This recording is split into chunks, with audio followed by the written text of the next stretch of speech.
Lito Official. Yun, pakisuportahan natin po mga ka-business. Opo. Meron na pong sariling YouTube channel si Kuya Vera, si Kuya Lito at saka si Ate Vera. Thank you po. Ano lang po, unahin nyo, Vera and Lito, no? Vera ang nauna. Baka minsan kasi Lito, una, Lito and Vera. Opo. Una po si Ate Vera kasi mas malaki siya.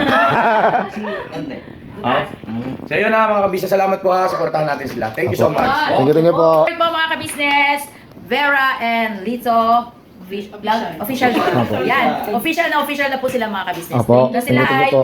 isa na, excuse me po, isa ng vlogger. Thank you po. Sa langaran ng larangan ng YouTube channel. Thank you po. Ate Kuya. Please subscribe, like, and share! Yun o.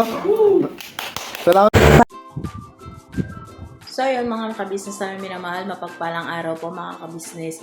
Naimbag ngal daw tayo amin mga kabisnes. So yun no. Sana po nasaan man kayong panig ng mundo naroroon mga kabisnes. Sana nasa mabuti kayong mga kalagayan. Sana po ay mag-ingat po kayo lagi mga kabisnes. As you can see mga kabisnes, nandito po ako ngayon sa kusina po ng ka-business house. So, yun mga ka-business. Syempre, pag nasa kusina po tayo mga ka-business at tayo na naman magluluto. So, yun. Sana po sana po pagpasensyahan nyo na itong mga content ko at syempre, dito lang naman po tayo sa ka-business house. Syempre, mga ka-business at routine everyday lang po halos yung ating mga content. Kaya, salamat sa pagtsatsaga nyo sa panahon. Ngayon po mga ka-business, ang aking lulutuin ay yung simple lang mga ka-business, chicken adobo with egg. Pero, ito po yung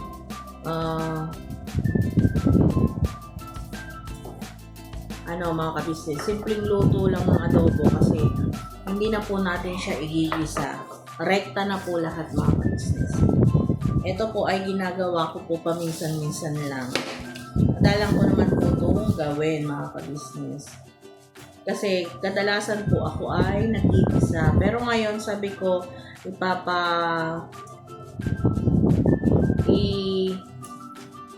papakita ko sa inyo mga ka-business yung kung paano ako magluto na hindi na ginigisa ang ating chicken adobo. Para hindi na rin po siya masyadong. Sa bagay, pag nagigisa po ako mga ka-business ay konting-konting mantika lang yung nilalagay ko. Yun lang, tamang panggisa lamang ng mga yung bawang sibuyas. At ako po pala mga ka-business, kadalasan po na ako'y nag-aadobo ng chicken. Ako po ay naglalagay ng konting luya mga ka-business. Ewan ko po at yun po ang aking kinasanayan. Karamihan po mga ka-business ay hindi na po sila naglalagay ng luya. Pero ako'y masanay sa naglalagay ng konting luya mga ka-business.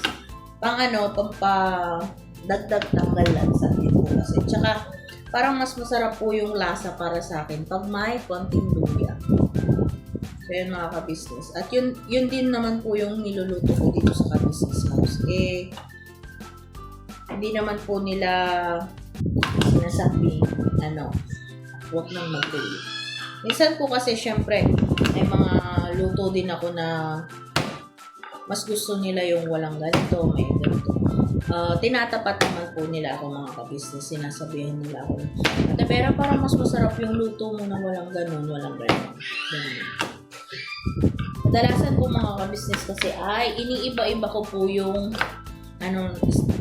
style ng aking pagluluto. Parang po kasi ako, yung maghahanap pa ng ibang way or ibang mga lasa. Ganun po ako mga ka-business.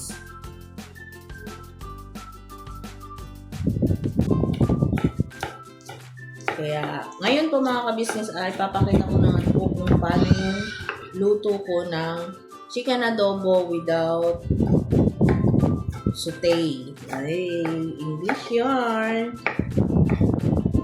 Naka-English ang inyong lola ngayon mga ka-business.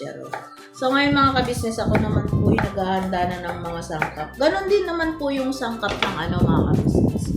Ganon din po yung sinasangkap ko kung nagigisa ako or hindi. So yun, ayusin ko lang po yung camera mga ka-business. Kasi gusto po ng ibang viewers ay nakikita po ang aking ginagawa. Minsan po kasi ay hindi ko na napapakita. Salamat din po sa mga suggestion ninyo mga ka-business dahil nababasa ko po yung mga yan mga ka-business. Kayo po mga ka-business, ano pong kinasanayan yung pagluluto ng chicken adobo or adobo? Kasi po minsan sa pork ginagawa ko rin po to, yung minsan hindi ginigisa. Ito po ay tapos ko na po yung garlic ihanda. Ito naman pong luya. Ewan ko po mga kabisnes at kinasanayan ko po yung may adobong may konting luya. Pero sa chicken lang naman po. Pag po sa sa pork, hindi naman po ako naglalagay ng luya. Iba-iba naman po. Pero may natikman na rin po akong na nagluto, mayroon din pong luya yung kanilang chicken adobo. Kayo po mga ka-business, naglalagay din po ba kayo ng chicken adobo ng luya sa chicken adobo nyo or hindi na po mga ka-business? Sa bagay, iba-iba naman po kasing yan mga ka-business. Iba-ibang style ng pagluluto. Kaya pagpasensyahan nyo na po yung aking style ng pagluluto. Pero kung may suggestion po kayo mga ka-business, willing po akong makinig, willing po akong matutunan din. At saka kung may mga ipapaluto po kayo, basta po may sangkap dito sa ka-business house mga ka-business ay atin pong lulutuin. Kumuha lang po ako ng isang sibuyas pa kasi yung aking nakuhang isa ay may damage. Hindi na po pwede.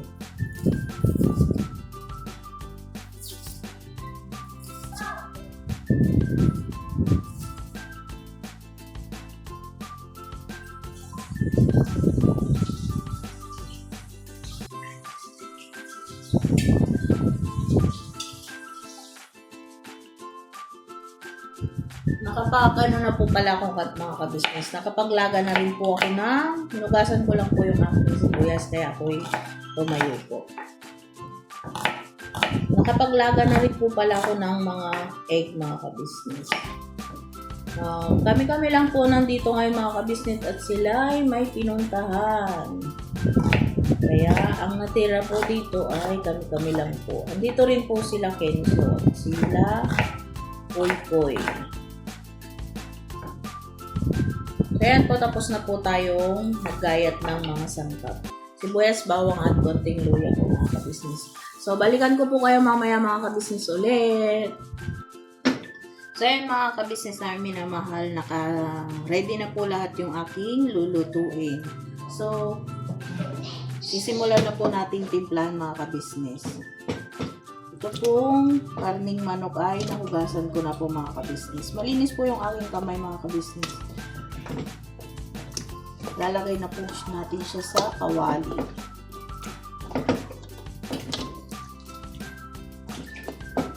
Tulad nga po ng sinabi ko mga ka-business, hindi na po natin gigisahin to. Kaya manok na po agad ang aking ilalagay mga ka-business.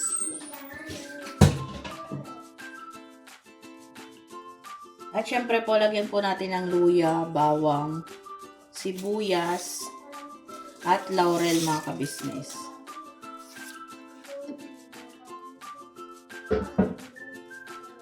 Syempre, ang ating bida, toyo. Yan po mga ka-business. Tansyahan lang po yung aking pagluluto lagi mga ka-business. At ilagyan na po natin agad ng suka mga ka-business. Yan.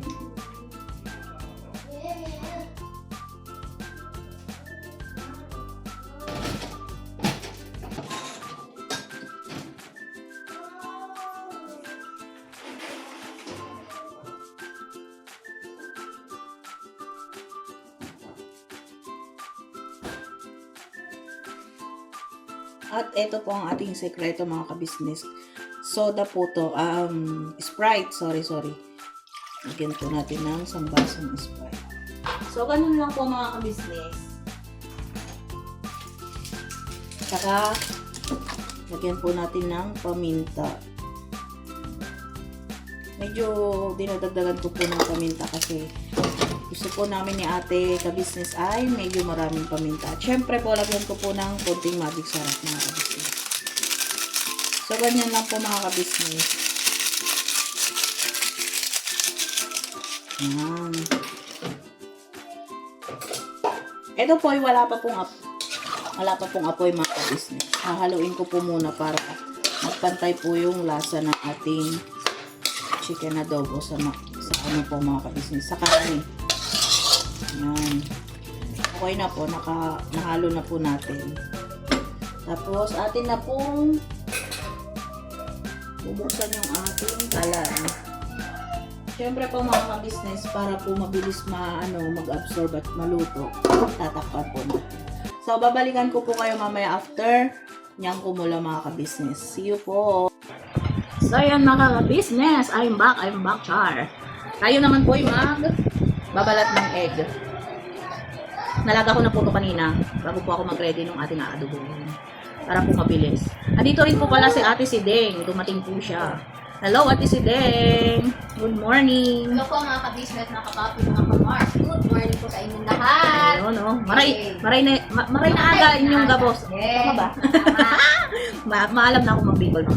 Ano mga ka-business, nakakaintindi po ako salita ng Bicol, pero hindi po ako masyadong nakakapagsalita.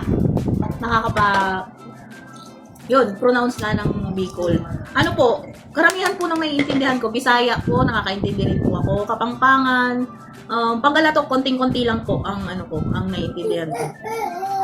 Ang hindi ko po talaga naiintindihan ay Waray. Parang nahihirapan po ako. Parang malalim yung salita nila. Pero sabi naman po nila mas madali pa pong matutunan yung Waray kaysa Ilocano. Ewan ko lang po. Ako kasi yun yung ko eh. Kasi karamihan po syempre ang inyong lingkod ay marami ng mga nakasama. Ang naiintindihan ko pong mga lingwahe ay Waray lang ang hindi ko masyadong hindi ko natutunan kumbaga. Doon ako mabibenta mga ka-business niya. Pero natutuwa ako sa mga pag may nakuusap na Waray. At saka yung Ilonggo. Ang Ilonggo po kasi may pagka sa Bisaya. Pero ang ganda po ng nila, yung parang ang ganda pakinggan yung mga salita nila.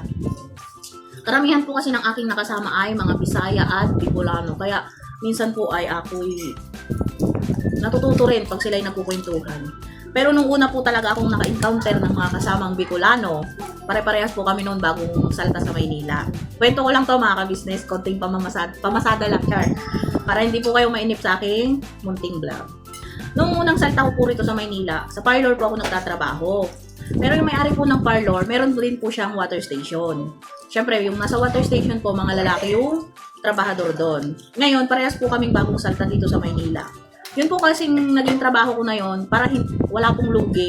Alternate kami sa pagluluto ng ulam at kanin. Pagkain ba? Ngayon, routine ko, hapon. Hapon yung routine ko. Ay, yung schedule ko. Ngayon, wala akong maisip na ulam mga ka-business. Pag sila naman kasi nagluluto, tinatanong kami kung anong gusto namin, nalutuin nila.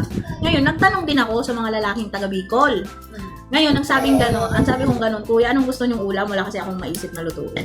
Sabi ba naman ng dalawang Bicolano dahil nag-uusap sila, parehas po kasing bagong salta. Sabi nila, adobong antak na lang dahil, sabi gano'n sa akin. Oo. Ngayon, ang antak kasi, ang alam kong antak sa Kapampangan. Bastos yun mga ka-business. Siyempre, ako nagalit. Hindi ko kasi alam na words yun sa Bicol. Ngayon, nagalit ako, hindi ako nagluto mga ka-business. Sabi ko doon sa amo ko nung pumunta siya ng gabi Kasi nagsumbong sila, hindi daw ako nagluto. Siyempre, ako naman si Luka-Luka, na bagong salta sa Maynila, nagalit ako sa mga Bicolano. Ang akala ko kasi binabastos ako. Yun pala, Bicolano rin yung yung amo namin. Pinaliwanag sa akin, dahil yung antak kasi sa Bicol ay sitaw. Kasi ang alam kong antak dahil sa Kapampangan, yung ari ng babae. So, nabastosan ako. Antak. Kasi ang lalim ng sa ibang siguro yun. Ibang lugar. O kasi kahit sa Bicol, iba-iba rin yung may malambot, yung mababaw ba? may malalalim. Yun kasing mga yun, taga-Sorsogon. So, ang alam ko, malalalim yung kanilang salita. Hanggang ngayon mga ka-business, yung mga kaibigan kong yun, mga naging kasama ko sa trabaho na yun, may GC kasi kami hanggang ngayon. So, pag naaalala nila yun, pinagtatawanan namin na nagalit daw ako sa kanila kasi nagkamali ako ng intindi. So, yun mga ka-business, nakwento ko lang, kahit corny, tawa na lang po kayo, char. Kaya ano po, ang sabi ko noon sa sarili ko, ang hirap ng ng hindi ka nakakaintindi ng ibang lingwahe. Kasi magkakaroon ka ng katampo or magtatampuhan kayo ng mga kasama mo pag hindi kayo nagkaintindihan. Tulad po namin, parehas kaming bagong salta ng Maynila dati. Ay ako, totoo po yung aaminin ko na yung bagong salta ko, Tagalog mga kausap ko, pero more on Ilocano yung sinasabi ko. Sabi na lang nila, Vera, hindi kita maintindihan. Pinapaulit na lang po nila yung aking sinasabi. Kahit alam ko naman mag-Tagalog noon. Pero, maano ka kasi mga ka-business, parang maninibago. Kasi, syempre sa amin, more on Ilocano talaga ang salita namin, puro Ilocano. Tapos, mapapapunta ka agad sa Maynila. So, yun, halo pa rin yung salita ko ng mga ka-business. Lagi akong pinagtatawanan noon. May nagsasabi pa nga noon na saan daw ako nang galing at di ako marunong mag-Tagalog. Sabi ko naman, marunong ako. Nalilito lang.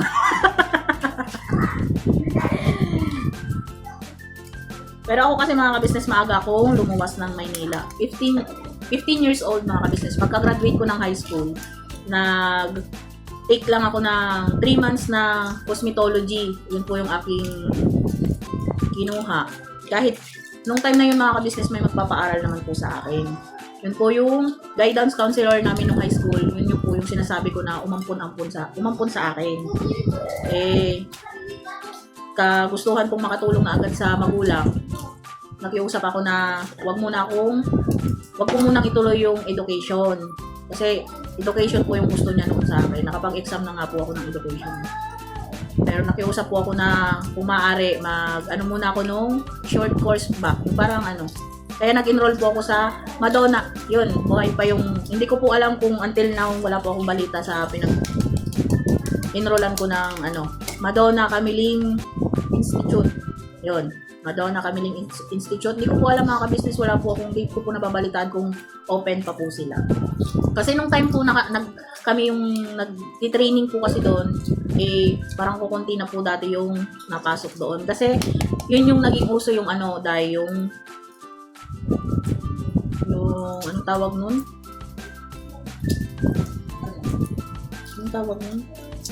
Sorry pa mga ka-business, nalimutan ko po Yung may mga course din na na welder, yung ganon, yung nagti-training. Ano nga po tawag nun mga ka-business? Nalimutan ng inyong linggo.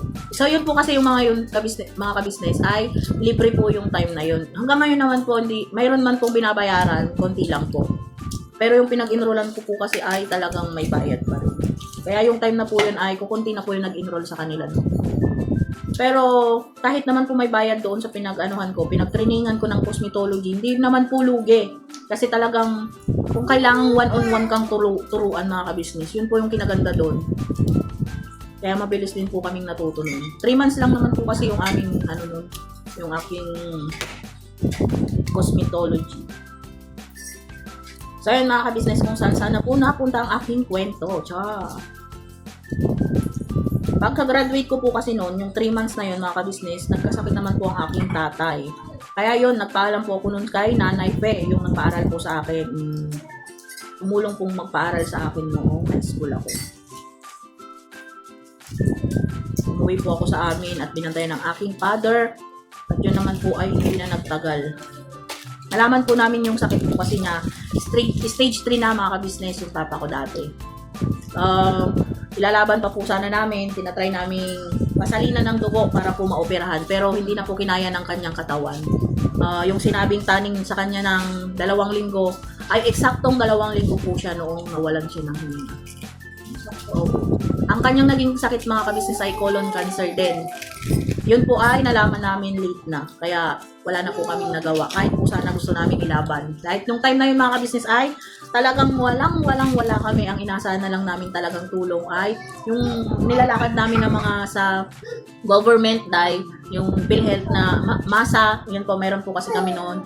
Yun talaga yung ano, tapos yung utang. Umutang na talaga kami noon, laki na nang naging utang namin. Pero sa kasamaang palad mga kabisnes ay hindi na po nakayanan ng katawan ng papa ko. So, ayun, nandun na po siya ngayon sa heaven. So yun po. After po ng 40 days ng papa ko kasi parang hindi ko po kaya kasi close na close po kasi kami ng papa ko noon. Parang hindi ko po kaya na nandoon po sa amin. Kaya yun, lumuwas na po ako noon. Sa totoo lang mga kabisnes, nung pumasok po ako ng parlor ay wala pa akong experience noon, kundi yung pinag-aralan lang namin yung naano po sa training center. Yung training center po ang tawag doon dati sa Madonna. Sa may Kamiling po, Kamiling Tarlac. Yun, yun lang po yung naging experience ko. Nilakasan ko po yung loob kung lumuwas na. Kaya maaga po ang inyong lingkod na nandito sa luwas. Kalahating buhay ko na. Kasi 31 na ako, 15 years old nung lumuwas ako eh. So kalahating buhay ko na yung nandito po ako sa luwas. Hanggang ngayon ay pangit pa rin. Char. So ayan mga ka-business, konting kwento lang po ng aking buhay na nakaraan. So, kaya ano po mga ka-business, ang masasabi ko lang, swerte yung mga hanggang ngayon ay buo pa ang pamilya. Hanggang ngayon ay andyan pa ang nanay at tatay. So, tayong mga anak ay mahalin ng magulang. Huwag palasagot, huwag tarantado. Sa bagay kami naman mga ka-business, hindi po sa pagmamayabang, napakagaling pong mag-training ng papa ko kasi, at saka nanay ko syempre, kahit kailan nung bata kami, walang naging palasagot sa amin. Wala ring palagala. Ang aming ano noon ay tumulong sa bukid. Magaling kasi magtanim yung papa ko eh, maraming prutas. Pagpapasok kami noon mga ka-business, may mga dala kami. Yung bayabas po kasi namin noon malalaki. Yung waffle ba yung tawag doon? Ewan ko anong tawag ng mga ka-business natin doon. Tapos may mga mangga po kami. O kaya tuwing hapon, pag-uwi po, hanggang 4:30 lang kasi ang pasok sa probinsya mga ka-business. Pag-uwi po namin, mamimingwit po kami ng palaka. Yun, ibebenta namin yung kinabukasan. Maaga po kaming naturuan ng mga ganun mga ka-business. So, ang inyong lingkod ngayon ay kahit saan po, ipwesto. Sa bukid man yan, sa bahay man yan, kahit saan mga ka-business, kaya po ng inyong lingkod. Huwag lang po sa punerarya. Kasi wala po akong experience doon. Char. Hindi po mga ka-business, pero biro po. Sa totoo lang, nagme-makeup po ako. Natry ko rin pong mag-makeup sa ano, hindi po biro, sa patay. Dalawa ang na-makeupan kong patay. Yung isang naging best friend ko dito sa luwas at yung isang naging lola-lolahan ko. Kasi yung lola-lolahan ko unang namatay. Lola-lolahan ko rito sa luwas. Ano po mga ka-business, tuwan-tuwa yun pag nagme-makeup ako nung payat pang inyong lingkod. Yung kinukwento ko sa mga ka-business ko Daryl na nakapag-makeup na ako nang namatay. Uy! Nakakot naman yun, mabagpalang araw kung mga ka-business. Nakapag-makeup ng Patay. So parang sa ano siya, no? Parang modne? Hindi Kuya Daryl. Ano lang yun? Ano ba? Naging request kasi siya ng naging lola-lolahan ko rito sa Maynila. Okay. Kasi natutuwa siya noon pag nagme-makeup ako sa sarili ko. Ang sabi niya, malakas pa siya noon nung sabi siya na, pag ako namatay, Vera, gusto ko ikaw mag-makeup. Yung simple lang, light lang, ganon. Always niya akong binibilin. So nung namatay yun sa tabi ko eh. Yun, wala akong ibang ni-request sa pamilya niya kundi, ate, tita, pwede po bang ako yung mag-ayos sa mukha ni Lola? So yun, pinagbigyan ako kasi gusto kong matupad yung Piling ni Lola. hiling ng Lola. At saka yung pangalawa po yung naging best friend ko dito sa luwas din. Paano pala yun? Dinanong ko lang diba? Oo. Since diba ano siya eh, Peggy na eh. Paano mo siya minikapan? Kailan? Ano, yung time na ano na, tapos na siyang balsamuhin. Tapos nabihisan na siya ng damit. Doon ko siya, ano na. Start na. Oo. Pero hindi sa mga ka-business. Hindi sa sa mga nawala na ng buhay.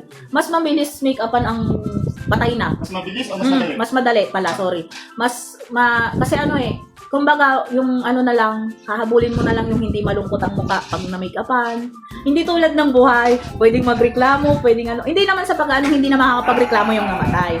Kumbaga, ibabagay mo na lang sa ano na, yung kailangan mga ka-business, yung hindi naman malungkot yung pagkaka-makeup niya, yung ganun ba. Tsaka madali na lang kasi hindi na siya nagalaw eh. Assist na. Ikaw na lang yung mag-a-adjust, hindi na yung parehas kayong mag-a-adjust sa makeup. Yun yung naikumpara ko sa patay na at sa buhay na may makeup. Ano ba like mo, Tibes? Ano, halo? Yung start ko, yung pagluluto Kasi hanggang sa... nakita ko, makakabisang may itlog dito eh. So pagdating ko nagtaka ako, itlog, hindi nagluluto siya. Oo. Tapos, Napunta na sa makeup, patay. Hindi, sa mga kabisnes namin, kwentuhan ko lang sila habang inaantay namin niluluto ko, Kuya Daryl. Para, Ano yung niluto natin, Tibes? chicken adobo without saute. Without suday, kasi Yeah. parang nilagay ng lahat. Yung sama-sama na lahat. Napansin ko lang, Tibes, ba't yung adobo mo parang may luya? Luya ba yun? Luya, no? Oo. Para saan yung luya, Tibes? Ano yun, Kuya Daryl? Nasanay kasi ako na may luya yung chicken adobo ko kasi parang para sa akin, nawawala yung pinakalansaan ng manok. Okay. Ano ba, ever since ba na, siyempre, ako kahit pero na, parang hindi ko napapansin. Talagang dati pa naglalagay ka. Oo, basta chicken adobo. Hindi lang ako naglalagay sa pork. Pag sa pork, yung bay leaf. Bigit na kasi yung ano lang, tapos naglalagay. Laurel. Sorry mga ka-business. Pag chicken adobo, kuya, may konting luya ako, tapos may laurel pa din. Ngayon, ito, Tibes, as in, lagay ka lang lahat. So, yun yung mga typical din na nakikita ko ng mga business sa ibang mga, parang food vlogger ba yan. Lalo na mga international, no? Oo. Ang talagang ginagawa nila as in, kumari, sabihin natin pork. So magmamarinate lang sila, tapos lahat ng nasa marinate, yun na yun. Kumbaga, pagka-marinate, dito konti sa baboy. Tapos, lagi na yung pinag-marinate. Tapos, nasalpak na lahat. Ganun lang, no? Ako, Kuya Daryl, iba naman yung pagkakaano ko. Ah. Ang inano ko, hindi ko na rin siya minarinate eh. Diretso lang. Oo, paglagay ko ng chicken sa kawali, nilagay ko lahat. Luya, sibuyas, bawang, laurel, paminta, luya, konting suka, at saka yung Sprite. Yun na yun. Matamis mo tayo, wala kang asukal. Wala, hindi ako naglalagay ng asukal. Kasi, pero ano yan, ngayon ka lang gumawa ng adobo. I mean, dati ba, kasi man nagluluto ka dito. Ganyan na yung way mo ng pagluto. Hindi, Testing nga. hindi, nagluluto rin ako pero salit-salitan kasi. May time na nagigisa ako, may time din hindi. So, sabi ko, may iba naman sa mga kabisnes natin, papakita ko paano ako magluto ng walang gisa. Ako ano naman yan, hindi ko naman yung napapansin Tibes. Pero tanong ko, ano pinagkaiba niya sa pagluto niya? Siyempre, di ba may isa-isa pa eh. Kasi diretso, ano pinagkaiba niya Tibes? Kasi Parang- hindi ko napapansin. Para sa akin, parang wala namang pinagkaiba eh. Okay. Ang ano ko lang, mas mas nagiging mabango yung sibuyas, bawang, luya pag hinigisa. Yun lang yung pagkakaano. Pero bumabango rin yan, yung walang gisa. Basta yung apoy mo, mahina lang, hindi yung biglaan mga kabisnes. So ano lang din pala siya, same lasa lang din, hindi naman nagkakalala. Yung procedure lang talaga yung pinagkaiba. At At kung ano na lang mas convenient mas sa gagawa, no? Kasi minsan parang din ko busy tayo. So wala naman magiging problema din pala ng mga business. Same taste lang din pala kung sige salpak ka lang din. Kasi kung ikaw, mas gusto mo na talaga ng nagsosotay, may mga kabisnes kasi na mas gusto sinusutay muna. May mga kabisnes din na gusto yung ganyan po kasi na wala ng sutay, parang pangmadalian, kumbaga ganun.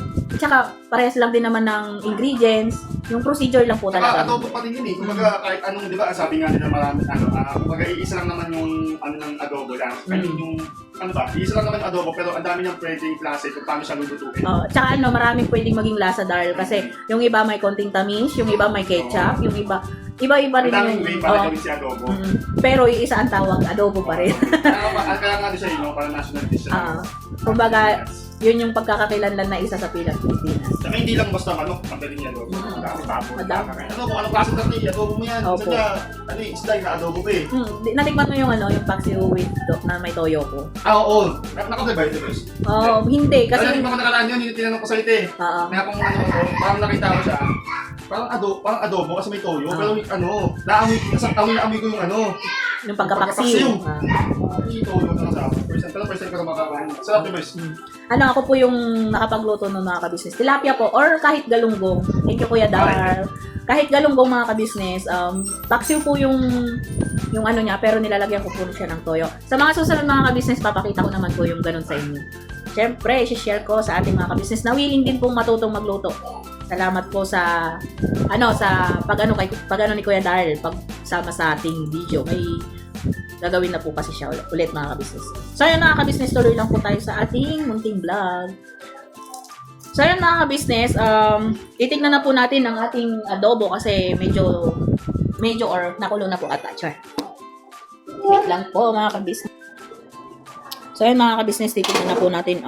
Nakulo na pala mga kabisnes. Yan po. Ang ating manok po ay nagtubig na. Dumami na po ang sabaw. Kasi ang sinabaw po natin ay isang basong Sprite lang.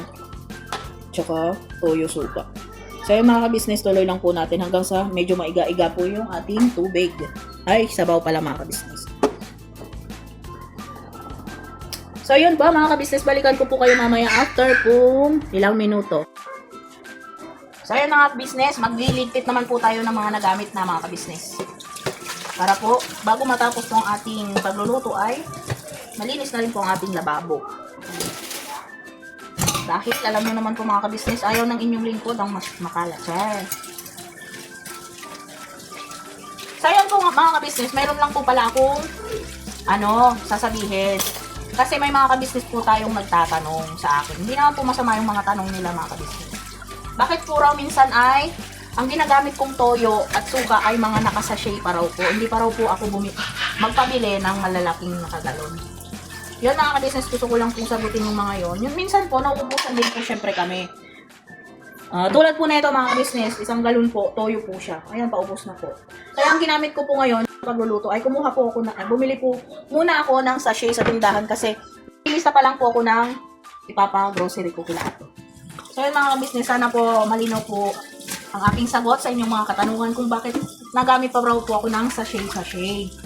Total naman po, lagi daw ako nagluluto, ba't di pa raw po ako magpibili ng nakagalon para makales daw po sa budget. So yan po mga ka-business ang aking kasagutan sa inyo. Munting katanungan mga ka-business. Pero, syempre po, katulad nyo rin po kami mga ka-business na mas gustong makales po, kaya galon-galon din po talaga yung aming binibili. Ngayon po mga ka-business ay naubusan lamang. Busy po kasi sila ate, hindi pa po nakapag-grocery. At isa pa po, ako po ay naglilista pa lamang po ng mga kailangan dito sa bahay mga ka-business na ipapabili natin kila ate. So, yun po. Sana po, naging malinaw po ang aking kasagutan. Siyempre, salamat din po sa concern ninyo mga ka-business. Alam po naman kung concern lang kayo, kaya po ninyo natanong. So, yun mga ka-business. Balikan ko po kayo mamaya mga ka-business. Hinalo ko po lang kung konti yung ating inaadobo. So, yun po. Balikan ko po kayo mamaya mga ka-business kung ano pang mga susunod na kaganapan sa aking pagluluto na adobong manok na hindi ginisa. So, yun po. So, yun mga ka-business, check po natin ang ating niluluto. Yun, kulong-kulong po. So, yun mga ka-business, konti na lang po ang sarsa niya. Yan. Medyo igigilid po natin ang ating chicken. Tapos, ilalagay na po natin sa gitna yung ating egg mga ka-business. Maganda po talaga pag nasa gitna yung egg, char. Joke lang po. Ito po yung ating nabalatang mga egg mga ka-business. Dito po sa may tinanggalan natin ng mga chicken, dito po natin sila ilalagay. Para po habang kumukulo po mga ka-business ay yung ating egg po ay magkakaroon na rin po ng lasa. Sisip-sip na rin po siya ng lasa. So yan mga ka-business. Malapit na po nating maluto mga ka-business. Yes po. Chicken adobo. Chicken adobo po. Yes, you like it? After ko magluto, kain na kayo ha. Opo, matulog po. Oo. Matulog po ako. Kita-kita eh. Okay. Antayin nyo na lang ha. Sige. Nagugutom na pa ang aking mga alaga mga ka-business. Char. Yun. Tamang-taba po mga ka-business. Pag nawala na po yung sauce niya ay okay na po siya mga ka-business. So yun, balik po ulit tayo.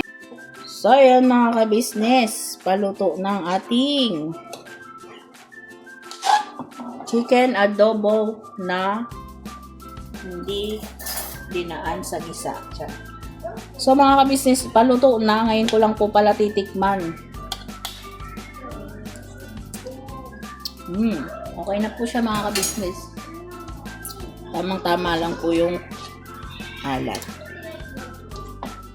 At may dadagdag lang po pala ako. Yung lalagyan ko po pala ng ceiling green mga ka-business. So yun wait lang po.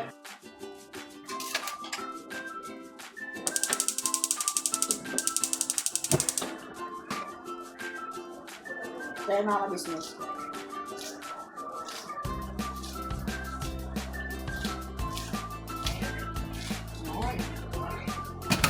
Tapos, konting halo-halo lang mga ka-business. Kasi, Ano mo muna? okay na po ito. Okay na to. Yes po, okay na to. Wait lang, Kuya Da. Hindi parang ano Okay yun na to.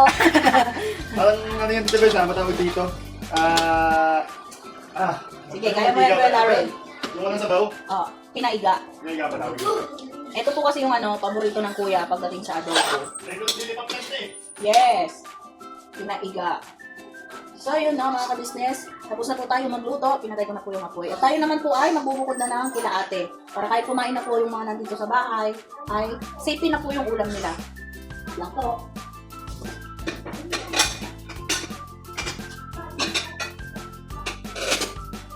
So, yun. Dito ko po ilalagay mga ka-business. Kasi may pakot po.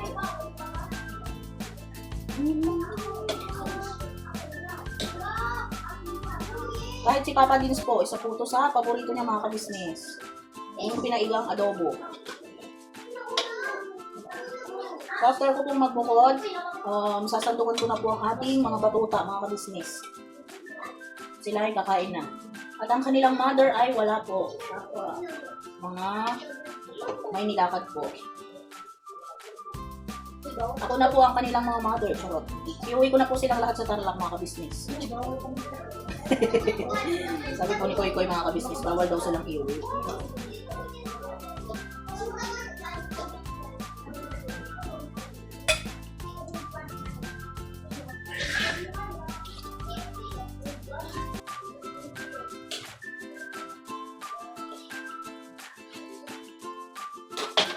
So yun. Ito na po yung kila ate. First family po. Then, magbubukod pa po tayo ng sa mga hardwares na kasama.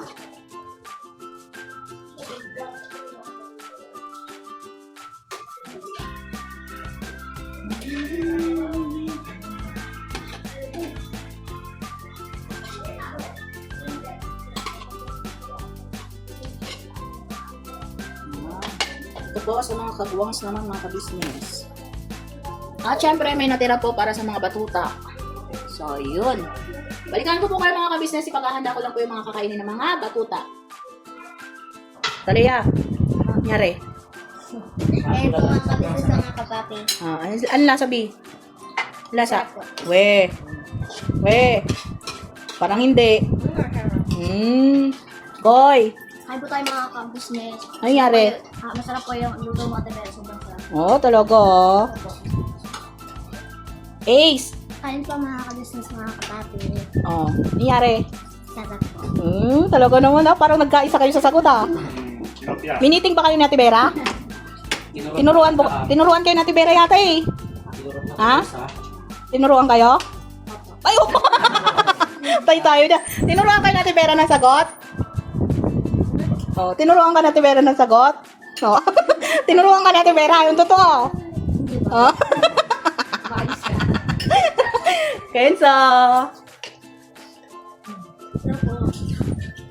Anong ginagawa mo, B? Makain. Anong lasa?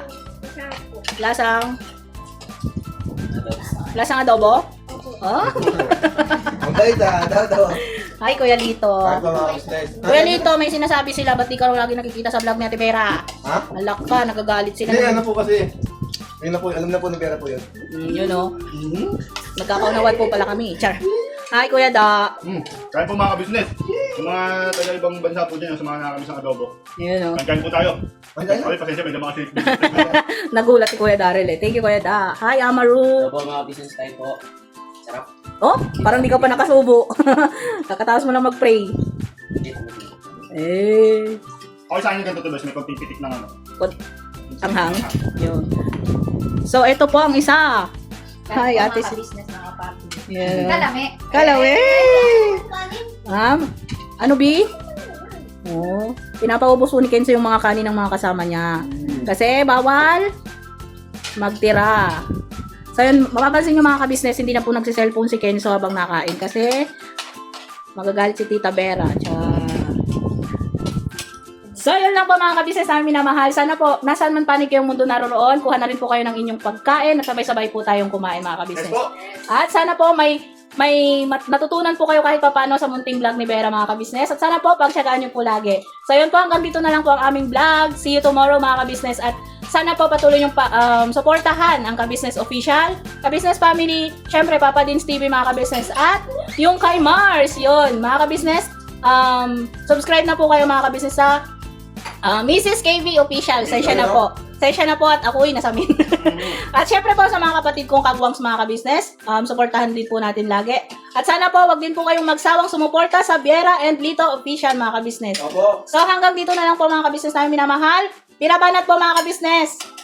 Ingat po kayo. God bless. Business, ingat po. Ano? Kain po, kain po, kain. Bye po.